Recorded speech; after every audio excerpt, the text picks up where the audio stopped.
Good evening, folks. I'm here at Guntersville Lake.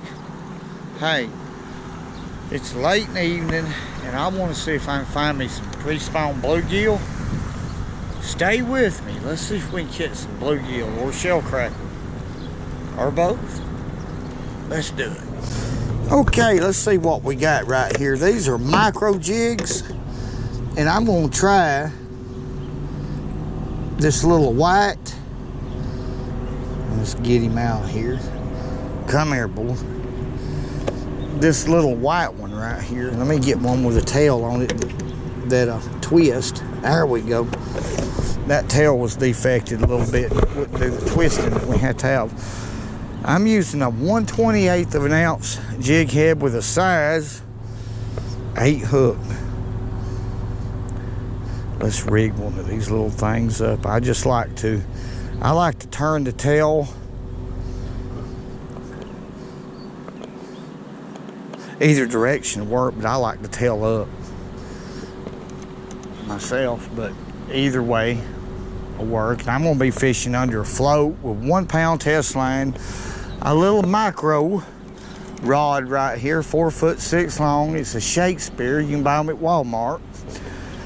And this is a combo little Shakespeare reel that came with it, and 1 pound test line. Let's get over here and see what we can do. If we can catch a few bluegill right here. Bluegill is pre-spawning right now, so they're pulling up in areas, shallow areas, and if you can find them, you can catch a bunch of them, and the big ones too. You can catch big ones too.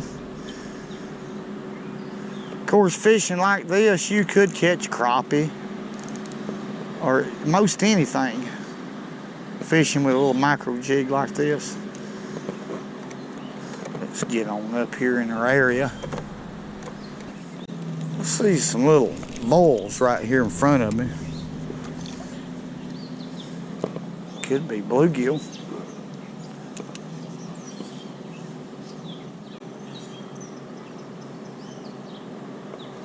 There he is. Feels like a pretty good bluegill. He is. He's fat too. Look how fat this fish is right here. Now he is feeding up, folks. Look at there, what a belly. There ain't no sense in that. Let's let him go. Go on back in there. I thought that could have been bluegill bowling up. There's some little bugs on top of the water, little bitty things, and I bet he's full of them. It looked like it anyway, didn't it? I'm just moving this jig real slow, just like you would for crappie. Pulling it, letting the jig settle under the float, same thing. No difference at all.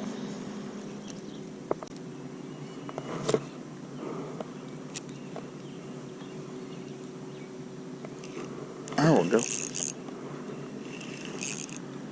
That fish hit the time it hit the water. It's a good one too. Get out of that dock. Wow. I didn't think I was going to be able to get him out of that dock, folks. It's a big bluegill right here. I mean a big one. Look here. Golly bum. Elmo. Look at there, what a bluegill. Let's let him back.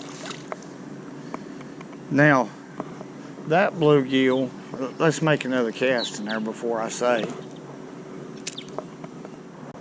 But that was an early spawning bluegill. He was peeing a little bit. So, yep, it's getting to be that time.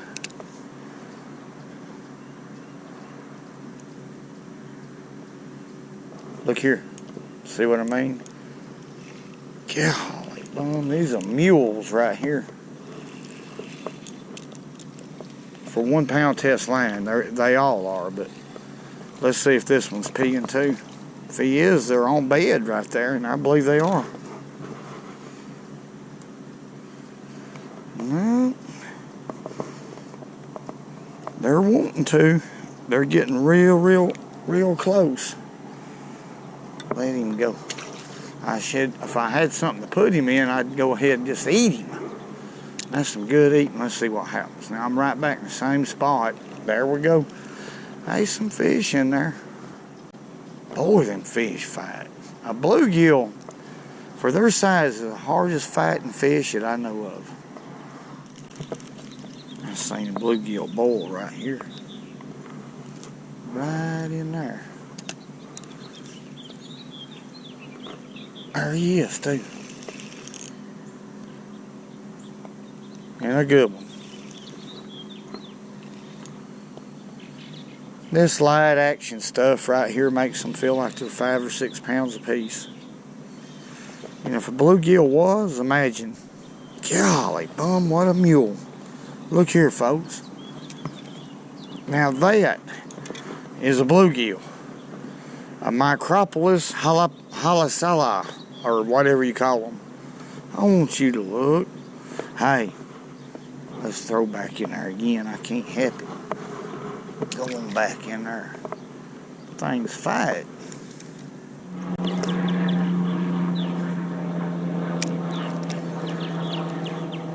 There he is. Good night. They pull a lot different than a crappie does.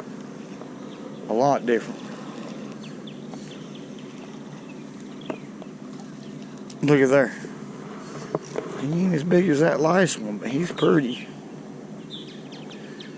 That old slimy moss right here is giving me a lot of trouble. I'm having to pick it off my jig a whole lot. But you see this bluegill is peeing. All right, they're on bed in there, no doubt. This is just a little old Bobby Garland.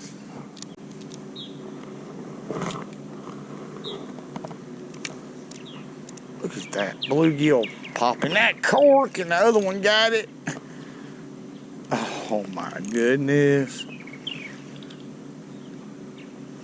Come on. This one here's mad. Get on. Hey, cut it out. Dang. Look here. They're a lot more stubborn than the crappie. The crappie fight when they're old, pound and a half, 2 pound, but now that's just a stubborn little fish. Let's try that again.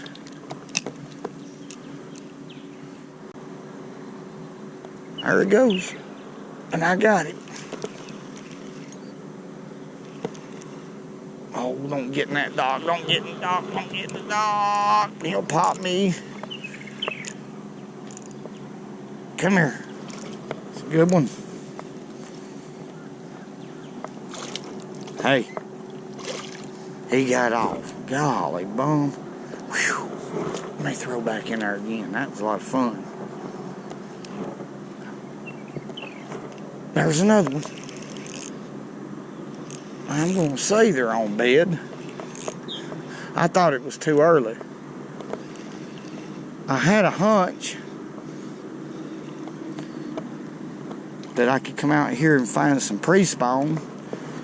And these fish is definitely, yep, on bed. Gar hit him. Sure did. Let's throw back in there again. While they're hot, let's get them.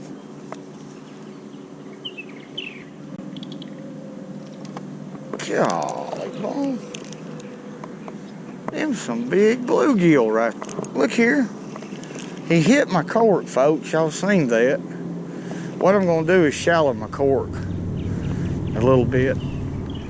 I mean, shallow my bait up a little bit. There he is. And that's some good eating right there. I should have come prepared right here, and I had me something to put them fish in, but yeah, let's shallow that up just a little bit.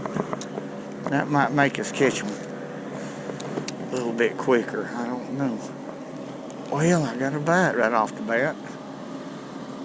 You could tear them up right here with a fly rod. They're wanting to hit on top. There's a lot of insects on top, and that's the reason why they're looking up. Oh my goodness, how did I miss that fish? You talking about? Them little things are brutal. Some of them may be little juveniles. Because usually you won't miss them when they hit that aggressive. Look here. Golly. That 1 pound test line evens the score. I'm giving them a chance. This is a big one right here. For Guntersville Lake, it's a big one. Look here. Oh my goodness, the Tennessee River has everything. Look at there. All right. Let's let him go. Get on in there. It's a mule.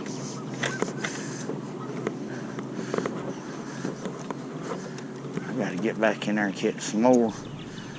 Now, if Elmo was with me, he'd have his 5-gallon bucket. And he'd fill it up with these bluegill. He loves bluegill. Look here. Got another one. This is a little one. That's a different species there. Elmo. Pretty. That'd be a good catfish bait right there.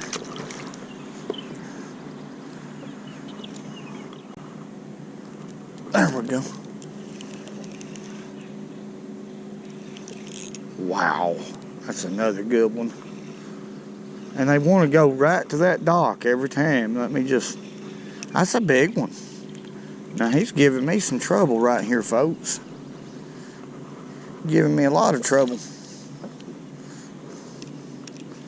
Come here. That's why he's a mule.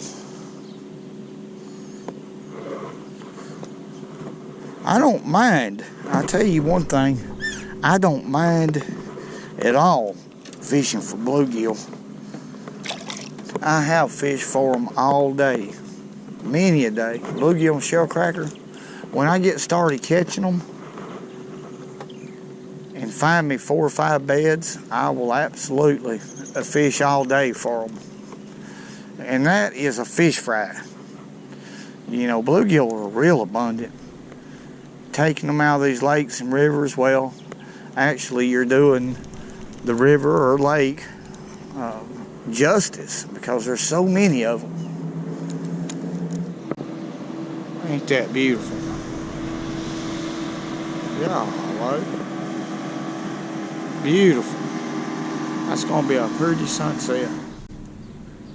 I ain't going back over, man. That's all that bunch does, cooped up in that old trailer. They eat butter beans, pinto beans, beans, beans, beans, beans. Every time I go over, I just go ahead and I open all the windows up. It ain't worth it to me no more. The heck with it, man. I ain't doing it. Well, folks, that's the end of it.